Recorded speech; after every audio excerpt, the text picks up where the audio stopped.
What motivates you to wake up every day? Whether it's Monday or Saturday morning, what keeps you going? For me, it's knowing that I'm working towards something bigger or better. It can be learning a new skill, overcoming a fear, or even finding a better recipe for pancakes. Setting a goal, no matter how big or small, is what helps me wake up early in the morning and enjoy a strong cup of coffee.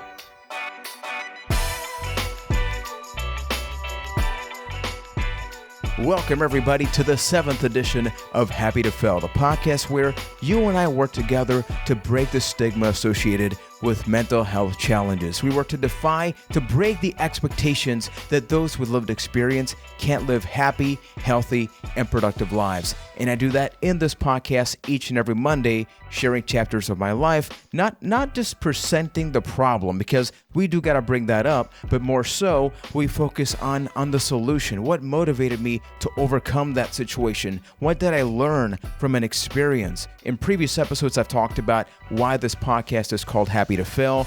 What's it like to live with depression? And what are the steps that I took to begin to learn to love myself? Because I feel like if you have low self-esteem, if you're unsure of who you are, what you like, it's sometimes very difficult to just embrace who you are, what you like, and where you want to be.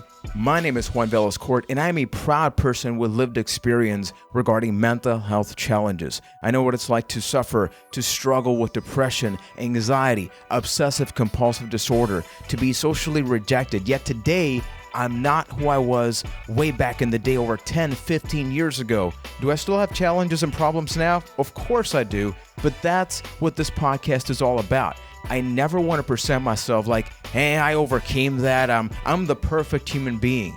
Everybody goes through different stages of life. Everybody needs a little bit of support, a little bit of help. But I feel like we're sometimes too proud to open up about what's going on now. We can refer to things in the past. 5 years ago, I had this problem at work, or I had this relationship problem. But then today, oh no, everything is all good. I'm good to go. No, I still have things that I'm afraid of, and I think it's fine, right? But before I keep going, this podcast is not a replacement for emotional, clinical support, professional help. This is simply a platform where I share my story with the hope of getting others to take that chance, to take that leap and get some help. But if you need support, if you need that help, don't be afraid to contact the National Suicide Prevention Lifeline at 1-800-273-8255 or visit suicidepreventionlifeline.org. And if you're like me and you live in Puerto Rico and you want your support to be en español, don't be afraid to contact AMSCA's 24/7 crisis line, known as Línea Paz, at 1-800-981-0023. I know it's scary. I know sometimes you want to open up, but you don't know how. Just making that call, just doing that, just dialing the 1-800, regardless of which one you do, I guarantee you that's going to make a positive change in your life. So with that being said, let's take it over to this episode, because with the previous one, I talked about what it's like to live with depression.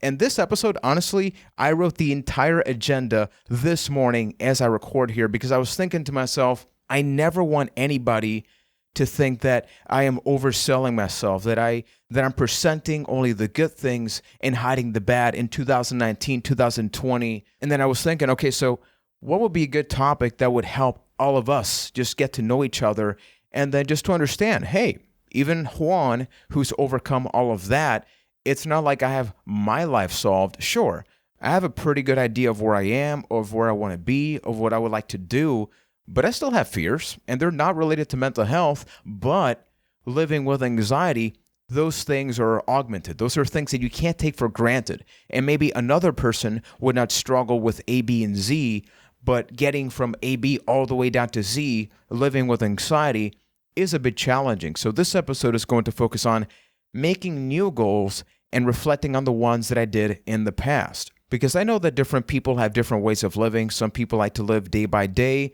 because that's what their life involves. Maybe they don't have that much control over their economical situation. Emotionally speaking, they're still in a very vulnerable stage. So it makes sense. Just live day by day and you manage. And I do a little bit of that. I like to make sure that I don't overly prepare too much for the future, because I feel like if there's a rock or if I trip and fall along the way, then I get way too frustrated, and that makes me make more mistakes. So I do that, but at the same time, I always like to have one of those bigger goals, something that I maybe don't think I would achieve. And this goes all the way back to the list, going back to that episode where in 2009, I wrote all of those things that I did not like about myself with the goal of step by step, being able to overcome that and make modifications. As I began to actually cross some of those things off, then the question became, what do I replace that with? Because I didn't want to become complacent. I didn't just want to be, well, that's solved. So I guess unless a new problem comes up, well, I'm just going to live life day by day. But having those goals kept my intrusive thoughts down because, yeah, I could think about suicide. I can think about those things, or I could think about losing weight. I could think about, graduating. So I'd like to share here some of the goals that I've had in this process. And let's go all the way back first to 2009. So not only in that year did I write those 20 pages of things that I did not like about myself. And don't forget that in September, Recovery Month, we're going to be going back to that list. Another thing that I did that year is begin to work out, begin to exercise, begin to take better care of what I put into my body when it came to nutrition, because I was morbidly obese. I was anywhere between 250, 275 pounds at that point. I was size 44-inch waist, triple XL shirt. So as a person with lived experience with anxiety and everything, I also had the bullying, not just from the mental health side, but I was obese. And I'm not saying that you need to be or look a certain way in order to be happy. But in my case, I was not happy with how I looked. But I knew that I needed to be the person that was responsible for making those changes. So I began making sure I would prepare my meals. Whenever I went out, I would make a couple of sandwiches. And I did harm reduction, which is another topic, but regarding nutrition. I didn't go the extreme route of eating vegetables and things like that because they would make me nauseous. My diet up until that point was hamburger and fries. So what I did is that I started to lower the carbohydrate amount. I began cooking at home, and I had my mother teach me. And I made that fun. I made that really, really fun. And that was one of the things that I did in 2019, to the point that in about a year and a half, I ended up dropping around 115 pounds. That was with no medication, no pills, no extreme dieting. I wasn't working at that point. So my day-to-day was, well, I'm just going to work out. I'm going to walk. I actually started going to gym, and that was very therapeutic for me because it allowed me to also interact with different people. But 2019 was the year where, honestly, even after dropping 115 pounds, I still felt fat. I still felt obese. And above everything, I still did not quite like myself. But guess what? I could always tell myself, Juan, you're making changes. Baby steps. Focus on the day by day. Like long term, you're going to change your perspective of who you are. But you dropped 115 pounds, man. I remember when I went to college, some of the people that knew me, they would not even recognize me around the time where I finished, losing all that weight. So that was really good. Now let's go to 2011, which is a very landmark year for me because at that point, I was feeling a little bit better. I had dropped the weight. And my mother was co-facilitating support groups for people living with anxiety and obsessive compulsive disorder. Up until that point, I had began, supporting the support group, pardon the redundancy. But I did that because I was like, okay, I'm feeling better. And these things that I've learned, I guarantee you some of them are going to help somebody else. So I began doing that. And then in 2011, another thing happened, which is that we developed a Nuestra Mente, which is a nonprofit organization that my wife now, a girlfriend at the time, my mother, and myself, the three of us developed that with the goal of developing these workshops so we could go to universities, elementary schools, high schools, speak to teachers, speak to clinical staff about sensibility. How are you sensible with somebody that their self-esteem is so low because their expectations of life is low, right? So we began doing that based on peer support, based on our lived experience. My mother, as a person that, went through that process with me, and then me as the person that went through that, from a child to an adolescent to at this point, a college student.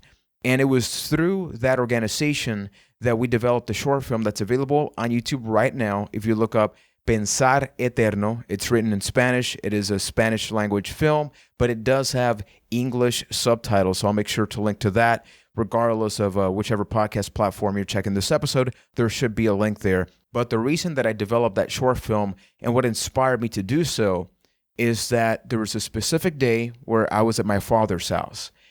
And he was somebody that never really supported any of this, just this life that I've been living since I was a child with emotional barriers. He didn't have any of it. But he was talking to me about a film that he watched that it was about this child that had depression and bipolar disorder, and he was fascinated by how he overcame it. And I was thinking, like, wait a minute, so it's fun in the film, but it's not here. And it was at that moment that I knew what I had to do. If my words were not able to transform somebody, then maybe something on the big screen would. And that short film, I owe my professional career to it. So I just want to take a quick second to thank everybody that was involved, far too many people to name. I did that based on a student loan that I did because at that point, I was studying digital film production. I bought the camera. I didn't even know what aperture was. It was just the most insane thing. Small staff. Nobody got paid a dime. And it's a thing that people became involved because they themselves were going through something. Not only was the short film good for me being able to project my story, even the actors, even the production team, everybody was like, wow, this scene reminds me of this situation that I went through. And the satisfaction that I got from when I would show the short film somewhere and people would tell me, I can identify with that. I can hit the play button and my mother or my wife, any family member, a friend that would not get my condition did so now.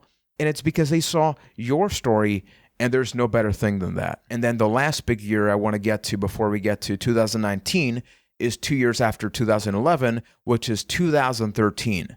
That was a fairly dark moment in my life because I was graduating from college, which, think about that. I'm talking about a dark moment, but I graduated from college where my goal was to end my life when I was around 23 years old. It's like, man, you got to learn to appreciate the little steps. And I'm talking to myself at that point. And I'm saying that to myself even now because I feel like sometimes I push myself way too hard. And looking back, if I had recognized like, Juan, yeah, maybe you don't have a job right now, but you graduated from college. You have a girlfriend for many years. And a year later in 2014, we got married. Appreciate the things that you've accomplished. And the other ones, they're going to come up along the way. But it was in that year through the nonprofit organization that I was actually invited to travel to different parts of the world. And one state in particular was the state of California, which, a funny story. So when they called me, the year before I had traveled to a conference called Alternatives, which is a consumer-driven event, people with lived experience becoming resources. And I met an awesome human being there. And a year later, they call me from the state of California. I thought it was a prank call because some of the friends I had made around that point, we would prank call each other. So I was literally like, oh yeah, California, yeah, of course you want me to travel. Of course you're going to pay for my travel. And then I realized like the conversation became very serious. That was my first time ever becoming the keynote speaker at a conference, at a mental health event. And I was crying uncontrollably during that call as I realized exactly what was happening at that point. And literally a couple of days before that, I was sitting with my wife. I was actually laying in bed next to my wife, crying, just telling her, do I got to move to the States? Like, I don't know what I want to work on, what I want to do professionally. So in the span of literally 2 to 3 weeks, first that opportunity from California came up. And then a couple of days later, I got a call to become the community coordinator for a Systems of Care in Puerto Rico. And Systems of Care provides services for children and adolescents with severe emotional disturbances, situations that can happen in their home, in their school, in their community. And I was doing some volunteer work, speaking arrangements for them because I just like doing it. I never did it with the expectation of getting a job. It made me feel good to be able to help others and knowing that my process was healing, was just something good for everybody else. And then all of a sudden they tell me like, Juan, we want you to coordinate the support groups for the family members, for the children, for the adolescents, and making sure that that peer support component is prominent in all levels of care. And even to this day, I'm involved in a much bigger role, but I'm still involved in all that. And that just let me know, like, once again, look at this, Juan. A couple of days before, a couple of weeks before, you thought your life was just breaking down, but you had lost 115 pounds. You had graduated from college. You had a relationship. You had a very healthy relationship with your mother as well. You're taking care of people. People are taking care of you. So even at my best at that moment, just emotionally speaking, I didn't support myself as much as I thought I would, but I was living the life there. I wasn't rich. I didn't care to be rich. I don't care to be rich. For me, being rich means being happy, and that's what's important to me. But then for the next couple of years, I kind of just did my thing. Like, that's what I did, and I became complacent. And emotionally speaking, I went through a lot of situations that I can't really comment on the podcast, but let's just say that my self-esteem started going down a little bit. I started gaining weight, started taking less care of myself. People started noticing. I'm making sure to push myself, because for me, what I realized is that, Juan, what pushed you to make all those things, to feel the way you did at that moment where you felt the best, in your life, was having goals. But you were so afraid, and this is once again me also speaking to myself in 2019, I was so afraid of identifying other goals that I could not achieve that I just didn't set any other goals, because I can't fail when there's nothing to fail at, right? Which is weird, because that's the name of this podcast. So one of the things that I started doing, and that's the most recent thing I've accomplished, is even this podcast. I've been putting this off for many years because for me, it's therapeutic. I know it can help other people. I know we can get to know each other. I've had people from all parts of, not the nation, not the states. I've had people from all over the world, not thousands, but the ones that have reached out. I don't care for thousands. I care for 2 people. I care for 3 people that this really means something to them. So thank you. Thank you to the people that have sent an email to Juan@happytofail.com, and that has let me know how much of an impact this has left in your life. So if you really do think this could benefit other people, just consider leaving a review on Apple Podcast, subscribing to the feeds, just sharing across all social media. But I've technically done the podcast. My goal is not to have 100,000 listeners. That would be awesome. But my goal was to hit the record button and to get it out there. So right now, and this is more of a brainstorming thing and why I'm doing this podcast, I don't know what to do right now. And I think that's fine. I think it's okay to not have everything figured out. I think it's not okay to not even have that conversation. I think it's not okay to not have that genuine discussion with yourself of what next. In my case, I graduated from college in 2013. So something that I've been thinking of is maybe going back to studying. I had a bachelor's degree in digital film production, but maybe I could do a master's in something that would complement everything that I'm doing now, because when it comes to my resume, I've done a lot, but professionally speaking or educationally, academically speaking, it would not be bad if I did something, master's degree in social work or something. So I still don't know what I'm going to do there. And every couple of episodes, I want to have an episode like this where I can just sort of break down what's happening right now. Because as I mentioned at the beginning of this episode, I never want to give the false perception that my life is perfect. I'm not an Instagram picture that people take conveniently to only highlight the strengths and hide the weaknesses. I'm not going to be afraid of showcasing the weaknesses. But yeah, I've thought about possibly social work, something with coaching.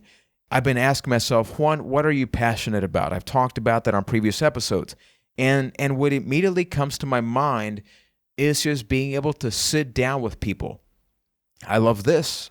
I love doing the podcast, but I'm in a rectangle of emotion by myself right now, and we can't interact. So maybe I, in the future, add another component to the podcast. I've been thinking about adding some small episodes in Spanish language format for the people that don't, speak or don't really prefer their content in English and would prefer to have it be in Spanish.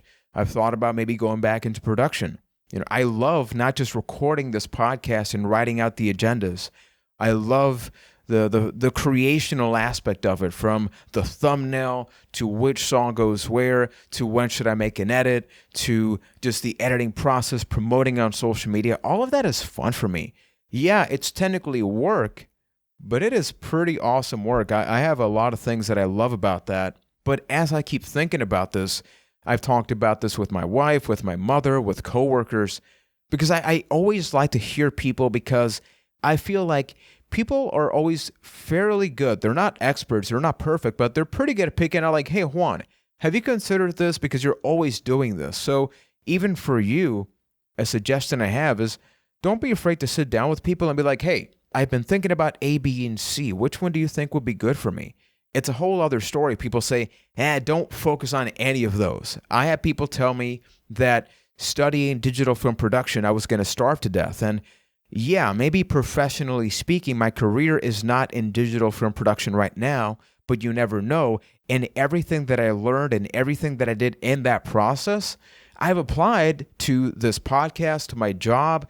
I've been able to produce things related to mental health on video and audio format because of that. But the thing that I want to close this off with for both you and me, and I'm really speaking to me a lot in this episode, is dream big, think big. The role that I have right now in 2019 professionally as a peer support services coordinator is something that I remember in 2012, I had told the agency that I work for, you guys need somebody that can combine peer support, that can unify, that can get everybody together. And then in 2019, I was offered that position. I was offered the position that I always wanted somebody to have. And I make sure that with the peers that I work with the family that I provide support services for, I always tell them, like, you never know what you can do in life. Never did I think I'd be doing a podcast based on my life, or that I'd go from being anxious of speaking to 2 people to speaking in front of 2,000 people, speaking to Fox and CNN cameras in 2013 when I was still going through it. Life truly is a roller coaster. I know people say that because it sounds cool, but it really is. So as time goes by, as I mentioned, I'm going to be going back. I'm going to be being raw and real with you about what I've been thinking about, some of my fears, and hopefully from here to the end of the year, and call me out on this. Don't be afraid to call me out. Juan, it's been a couple of months. You haven't told us what you're planning on studying, because even if I take years graduating from that master's degree, it's all about starting that, right? So I'm going to be making sure I share all of you, I share that with you through this podcast. But before I leave, I always have a recommended resource for you. Set a monthly goal for your life and set an annual goal with your life. In my case, I found that if I set weekly goals, I get overwhelmed, because when Tuesday arrives, you're already thinking about Friday. Oh my goodness, I haven't achieved that goal. What am I going to do? But if you set a monthly goal, I feel like things are a little bit soothier, which isn't even a word, but I said it there, but they're more relaxed. You have a month to work on that. Isn't that nice? And then when you think of the annual goal, think big. Something that can be a monthly goal is as simple as tasting a new dish every month. Just try new food. Even if you don't like it, you can say every single month, at least one Friday every month, I'm going to be making sure to try international flavors, or even try to overcome one fear. Write a list of 10 fears, and then the long-term annual goal can be to face the 10 or 12 fears, and every month, overcome one. You can combine that, and I guarantee you, it worked for me, it's worked for a lot of people, and it doesn't hurt to try, right? You got nothing to lose here. And the annual goal can be traveling somewhere, overcoming those 12 fears, or even saving up a certain amount of money, whether it be for education, personal satisfaction, or any of that. So just consider doing that. And then don't forget that we publish a brand new podcast episode every Monday. And the next episode, we're going to have a little bit of fun, because it is my favorite mistakes. My favorite moments that I've gone like, Juan, why did you do that? But looking back, I'm very grateful. I'm very happy that I made those mistakes. That's another reason why this podcast is called Happy to Fail. I learn from my mistakes, so it's going to be an embarrassing episode. Most of you are probably going to laugh at me, and honestly, I embrace it, people. I'm not who I was, and I'm happy of who I am, and I'm above everything happy knowing that I'm going to continue to grow each and every week. So consider subscribing to your podcast app of choice. Consider leaving a review on Apple Podcasts. This podcast is available in video format on the YouTube channel, so you can get all the information by simply adding me on social media, Happy to Fail, or sending me an email, juan@happytofail.com. So up until next time, thank you for watching, listening, and supporting. Never forget that you matter, and everybody, we're going to grow old together, and it's going to be a hell of a ride. Take care, everybody.